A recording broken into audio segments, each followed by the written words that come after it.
Well, hi, everybody. I hope you're all doing well out there. And I'm looking forward to telling you today about one of the critical tools in number theory. It's called the Euclidean algorithm. In a previous video, I mentioned that this Euclidean algorithm is a wonderful tool for actually finding the greatest common divisor of two integers, not both zero, right?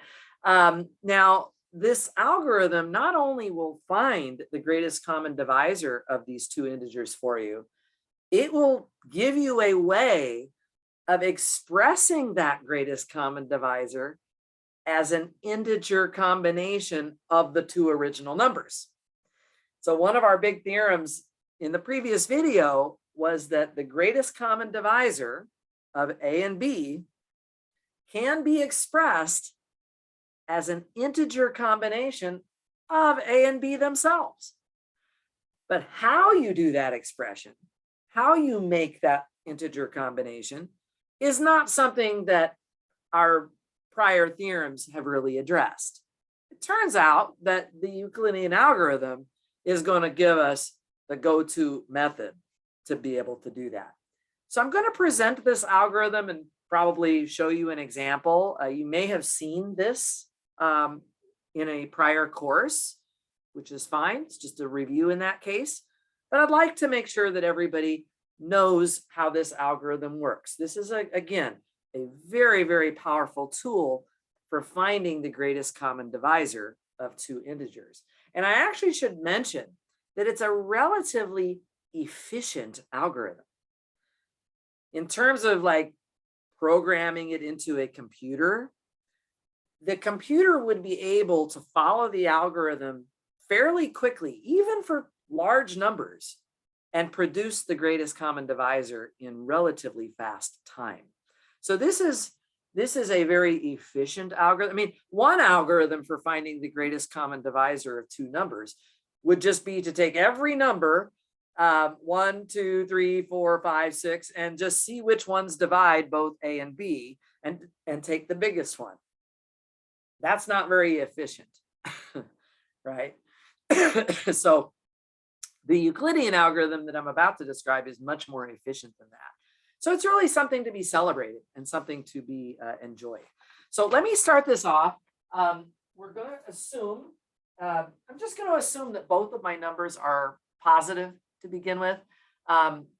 If you have a negative number, we can talk about greatest common divisor of two numbers that are negative, but you would be just as well off to just take their absolute value and make them positive first, and then find the greatest common divisor of those. So there's no reason that we need to focus on any negative numbers here.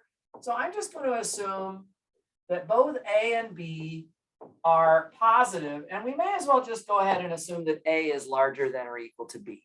Okay, so let's assume that A is greater than or equal to B is greater than or equal to 0. And what I'm going to do is I'm going to apply the division algorithm to A and B right off the bat. So the division algorithm, that's where I'm going to take A, I'm going to divide it by B. And I have some quotient, which I'm going to call Q1, actually. So Q1 times B plus R1. And the requirement in the division algorithm is that the remainder should be less than what you divided by. So R1 is less than B. Okay. So we do that. And if the R1 happens to be equal to 0, I just want to make a comment here. If the R1 is equal to 0, then B actually divides A, right? And so in this case, the greatest common divisor of A and B would actually just be equal to B. And we could just kind of stop at that point. Okay, so that is possible. Otherwise, what we do if the R1 is not 0 is we just apply the division algorithm again. So if R1 is not 0, I'm going to apply this division algorithm yet again. This time I'm going to apply it to R1 and B. So I'm going to take B and I'm going to divide it by the remainder R1, which is not 0, right? In this case, we're assuming that R1 is not 0. So I can divide B by R1.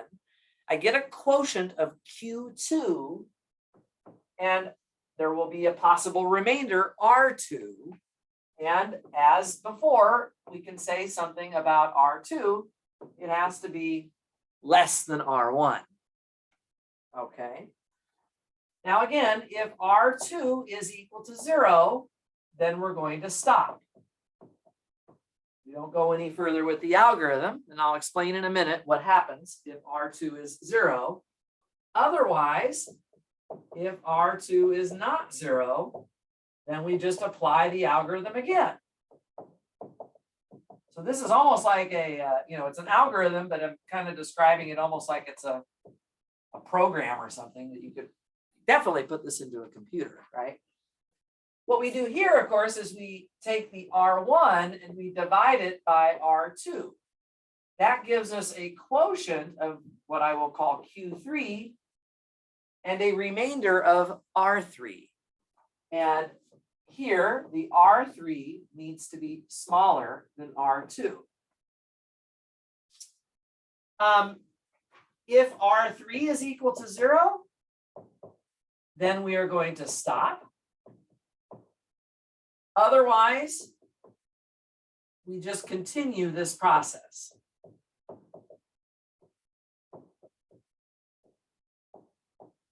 We just continue this process if the remainder is not 0. Now, I would like to note that, we have B, which is greater than the first remainder R1. R1 was greater than R2, which is greater than R3, and so on. And all of these things are at least 0. Because the remainders are getting steadily smaller, strictly smaller as we go, then this process must stop eventually. Eventually, you're going to get a remainder of 0. This is not one of those algorithms that you can get stuck in an infinite loop. In fact, that's one of the things with computer programs you always try to make sure to avoid, is getting in a situation where the program would loop forever and never give you an answer. So it's nice to know by looking at these progression of remainders that we're going to get through the stages of the division algorithm process, that this process isn't going to go on forever. There's going to be a finite number of steps here. Okay, so we have created a bunch of equations here. The first one is right here, expressing A by dividing it by B, and then we took B and we divided it by R1, and then we took R1 and we divided it by R2, and so on and so forth. Let's just say that the last term, in fact, let's just put it down here at the bottom. Let's say that we finally get down to, which one do I want to call this? Let's say we take the remainder Rn minus 1 and we divide it by Rn, and we get a quotient of Qn plus 1 times Rn. And let's suppose that that is where we have a 0. So eventually we get a remainder of 0 here at that particular stage. Let's just say that that's the case. My claim, which I will write over here, my claim is that the greatest common divisor of A and B is actually equal to the last non-zero remainder, which would be Rn itself. So I'm going to claim that this last remainder, this Rn would have been the remainder from the previous step, that remainder is my GCD of A and B. This is my claim. Now, to prove that claim, I need a little lemma. To prove this, we need a quick little result. I guess I'm not even going to necessarily call it a lemma. I'm just going to call this a fact. It's not necessarily memorialized as a particular result out of the book, but we just need a little bit of a fact here.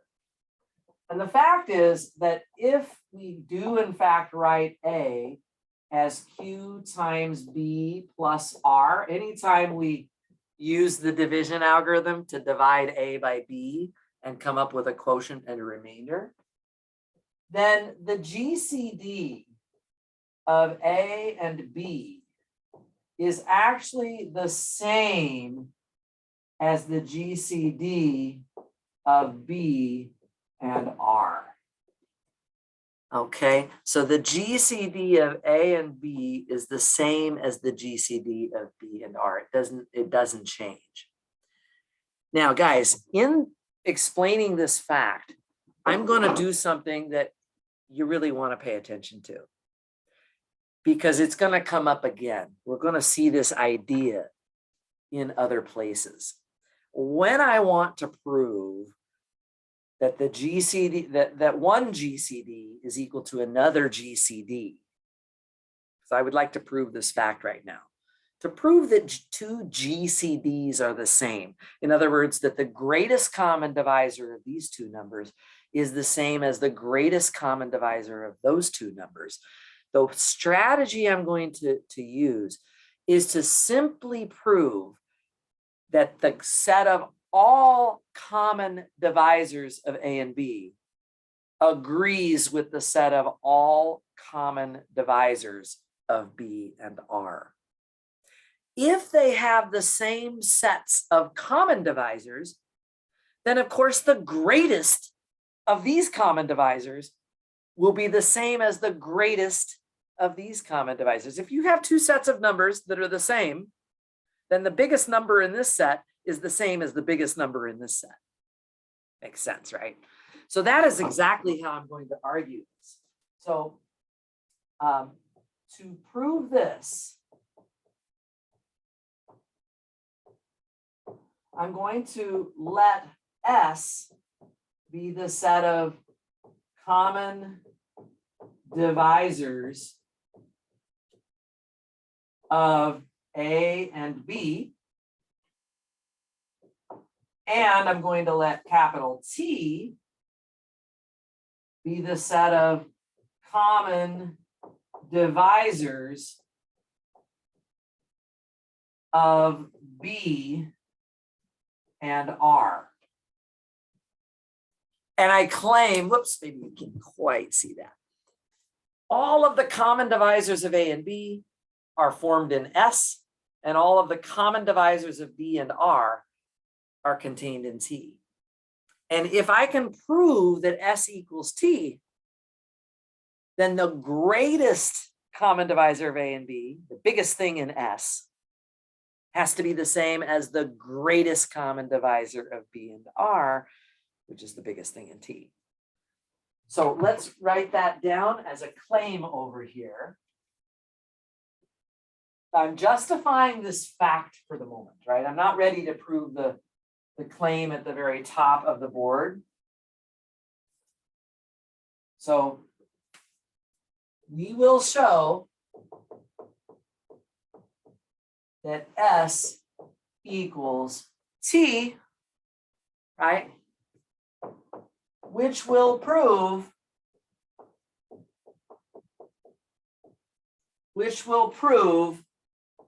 the fact.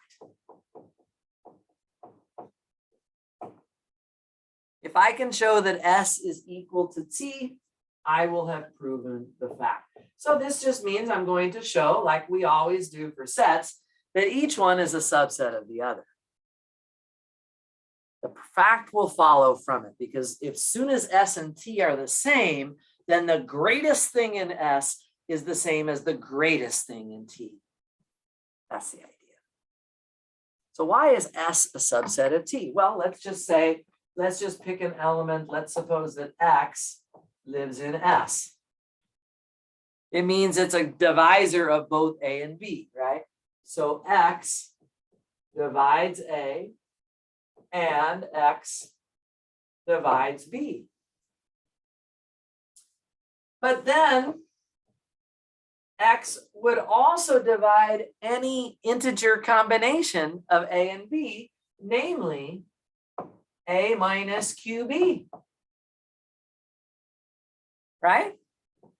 That's just a combination of a and b, and x divides that. So therefore, x divides r.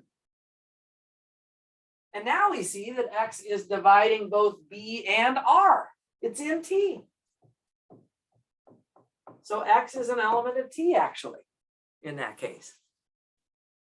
The elements of t are just those numbers that divide both b and r. We know that x divides b, and now we just proved that it also divides r. All right, fantastic. And of course, showing the converse, that t divides s, or sorry, that t is a subset of s, to show that t is a subset of s, almost exactly the same thing, right? Basically, if you start off, maybe I'll use a different letter this time. Let's suppose that y is an element of t.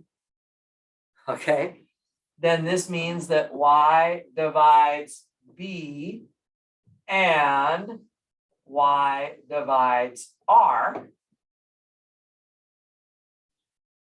Well, thus y is also going to divide, again, because we can form integer combinations of b and r, y will also divide q times b plus r. And that is exactly what a is. So y is actually going to divide a again. So it divides b and it divides a. Thus, y is actually inside of s. So s and t are the same. We prove that s is a subset of t, then we prove t is a subset of s. So the two sets are equal, and so the greatest thing in s is the same as the greatest thing in t. Exactly what the fact says. Okay, and once I've done that, then I can go back and use this fact to kind of finish that claim. So using the fact that I just wrote down, right, that tells me that the GCD of A and B, right, is the same as the GCD of B with R1, going back to the, remember I've erased the original use of the division algorithm here, but you can go back and just see that that was the first equation in the division algorithm. And then eventually we would have that is the same as the GCD of R1 and R2, which then in turn, by just going down the list of equations, would agree with the GCD of R2 and R3. And eventually we would get, you know, the last non-zero remainder, and then the next remainder was 0. Right, so we just keep going through all of those remainders. Remember, I said that Rn was the last remainder that was not 0, and the GCD of 0 with anything is just that thing, R sub n. That proves our claim. That is our claim at this point. Okay. So the Euclidean algorithm is basically this process of repeatedly using the division algorithm, right, to eventually find a last non-zero remainder, and that is the GCD. And we can actually sort of work backwards through those steps of the Euclidean algorithm to write this remainder as an integer combination of the original numbers a and b. So you can actually accomplish all of that. Now, I'm pretty sure that many of you have seen this before, but I'm going to just do one quick example of it, just to make sure that we're all on the same page with this. We'll just do one example. Most likely you have done this, but in case you haven't, I don't want to leave anybody feeling deprived of seeing everything here. So let's just do a quick example of this. Let's write the GCD of the number 195 and 76 in the form 195x plus 76y, where x and y are integers. So in other words, I would like to try to find the integers x and y that are promised by that theorem. Remember, we have a theorem that the greatest common divisor of two numbers can be expressed as an integer combination of the two numbers. Now, the x and y are not unique, but using this Euclidean algorithm process, we can at least find one choice of x and y that does work. Okay, so let's work through this. The idea is we're gonna start by dividing 195 by 76. Now, I'm gonna do the actual calculations. I've done them ahead of time, so I'll go kind of quickly through writing this down. But we can actually get two factors of 76 in there and leave a remainder of 43. Okay, all right, that remainder is not 0, so we go on. The next number is, or the next equation is 76 being divided by 43. That goes in there only one time and leaves you with a remainder of 33 this time. Okay, then I'm going to take the 43 and divide it by 33. It goes in there one time, leaves me a remainder of 10. Okay, next I take 33. It goes into 10 3 times and leaves me a remainder of 3. Next, I put the 10 over here and divide it by 3. It goes in 3 times and leaves me a remainder of 1. Notice how the remainders are strictly decreasing. So you actually know that your next remainder, right, is going to have to be 0 because the remainders can only get smaller.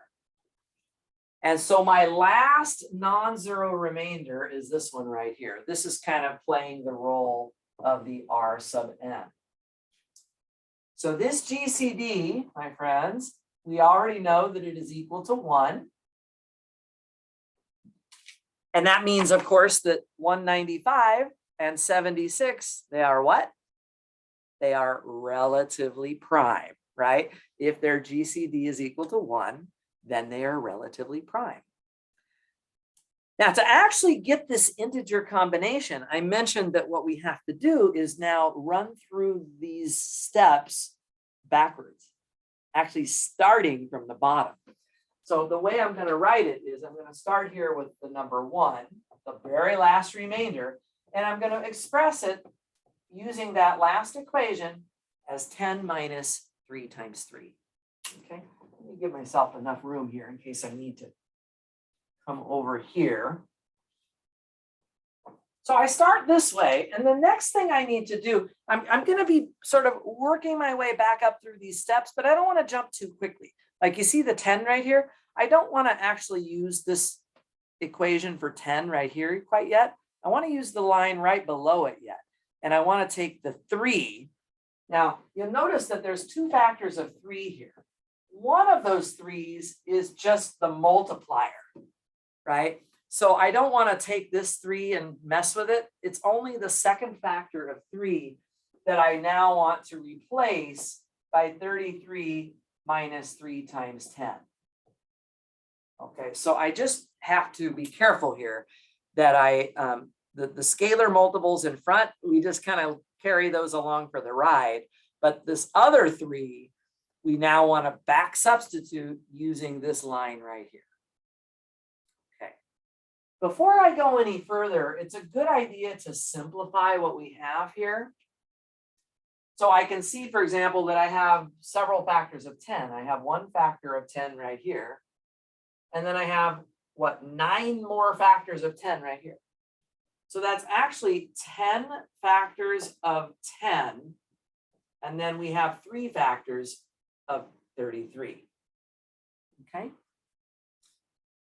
All right, fantastic. So now I'm going to take, well, the first term I have a scalar multiple of 10, but I'm going to take that second 10 and I'm going to come back up to this line now, guys, right here. This line I'm going to rewrite this thing as 43 minus 33. Okay. And then the second part, I'm going to leave the same, 3 times 33. And what I'm doing on the far right column, guys, is just simplifying, grouping the terms together. You see, I have 33 here and here. So I want to group these things together. So if I do that, I notice that I do have 10 factors of 43, but then I actually have 13 factors of 33. So we would just need to subtract that right there. And now I have a combination of 43 and 33. Right? So you notice what's happening? The first equation was a combination of 3 and 10, which is these two numbers. That's on the first line. The second line becomes a combination of 10 and 33, which is these two numbers. Okay. And now on the bottom line, I have a combination of 43 and 33, which is these two numbers. Okay, so we're working our way up, writing down these integer combinations. So the next number that I want to replace, I'm going to leave the 43 and go with the smaller one. The 33 on the far right, the second to the top equation right here, this one, tells me how to write 33. Namely, it is 76 minus 43. Exactly. And I see that there are 43s in a couple of places. There's 10 of them here, and there's 13 of them here. Well, that's 23 factors of 43. And then, of course, 13 factors of 76. So I now have got the 43 and the 76 together. Kind of working my way here. The last thing I need to do is get rid of that 43. So I'm going to take the 43 and write it as 195 minus 2 times 76. And then, of course, we have minus 13 times 76. And at the end of the day, that gives me 23 factors of 195. And then how many factors of 76 is this? 23 times 2, right here. This is 46 of them. And then another 13 of them. It's all being subtracted. So it's minus 59 factors of 76. So that should be the right answer. In other words, we can take x to be 23, and we can take y to be negative 59. And these would be the integers x and y that the Euclidean algorithm provides. Okay, I hope this makes sense. This is the greatest common divisor. We now have an algorithm, the Euclidean algorithm, that allows us to find this greatest common divisor. And we have this reverse process working back up through the steps of the Euclidean algorithm to actually write the greatest common divisor as an integer combination of the two original numbers. We can do that now. While I'm on the topic here, there is another related idea that is worth mentioning to you, and I'm pretty sure you're going to be familiar with this, which is the idea of the least common multiple.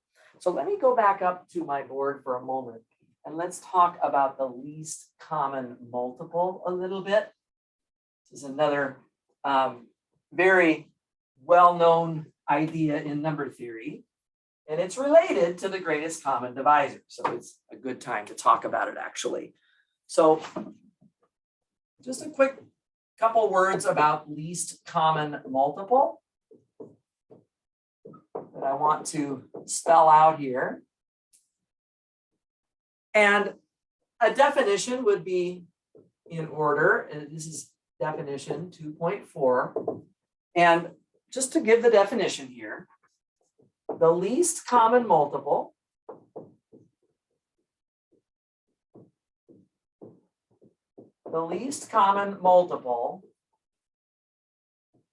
of A and B, and these are supposed to be both not 0 this time. So make sure that the two numbers you're looking at are both not 0. So we have two numbers, A and B, not 0. This is written LCM of A and B, right, it is an integer, which I will write as M. So it is an integer M with two properties. So this kind of reminds you of the definition of the greatest common divisor, right, of two numbers A and B. So the least common multiple, of course, it needs to be a common multiple.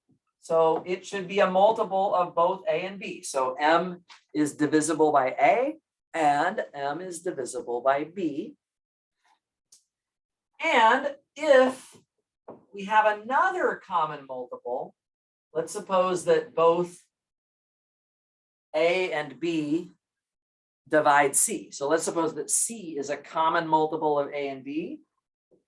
Well, then since M is supposed to be the least or smallest of those common multiples, we would have to require that M is less than or equal to C. This is the greatest common, the least common multiple. So for example, if I wanted to find the LCM of, let's say, 6 and 15, right, we would be looking for a, oh, you know what? I need to make a quick little correction here. The least common multiple always has to be positive. So I just noticed I forgot to write that here. So the M is a positive integer. So in fact, if you took let me write this again, the LCM, let's suppose that we used a -6, for example. You see that the minus doesn't matter down here because we're going to report a positive answer regardless, okay? So we could just think of this as the least common multiple of 6 and 15. So we're looking for something that's a multiple of both of those two numbers. And then we want to make sure we have the smallest one. Well, you could start writing out multiples of 6, start writing out multiples of 15, and the first smallest number that you would see that's in both lists is 30. Nothing surprising about that. You might wonder, well, if the numbers are bigger, maybe I won't be able to just look at it and figure it out. When we were talking about the greatest common divisor, this Euclidean algorithm became our go-to technique for actually deriving the greatest common divisor. You might wonder, well, what about the least common multiple? Do we have an algorithm for that? It turns out that what we have is a theorem. And this theorem is quite useful, theorem 2.8. Let me just state it right here, and then we'll give a quick little proof of this. So for two numbers, A and B, let's just make them both positive. Again, if you have a negative number, you can basically just make it positive and do your calculations of GCDs and LCMs from that, right? So for A and B greater than 0, right? It turns out that the greatest common divisor of A and B times the least common multiple of A and B actually is equal to the product of A and B itself. This is kind of a cool equation. Maybe you've seen this one before as well. But my point here is that if you want to find the least common multiple of two numbers and you can't just figure it out in your head, there's a great way to figure it out, which is to just multiply the two numbers and then divide by the greatest common divisor. You could find the greatest common divisor by that method we just learned, right? Using the Euclidean algorithm. So that's really the way. If somebody asks you, how do you find the least common multiple of two numbers? What you can tell them is just multiply your two numbers together and then divide by whatever their greatest common divisor is. Okay, and that's really the idea. Let's do the proof of this. Give myself a little bit of room over here on the side. So the proof takes a little bit to prove this. It's going to be a good number of letters that we have to kind of deal with here. The first thing I'm going to do is I'm just going to let D be equal to my greatest common divisor of A and B, as we often do. So we'll just have that as a notation. And because it's a common divisor of A and B, then that means that we can write A as a multiple of D. Let's just say that A is D times R.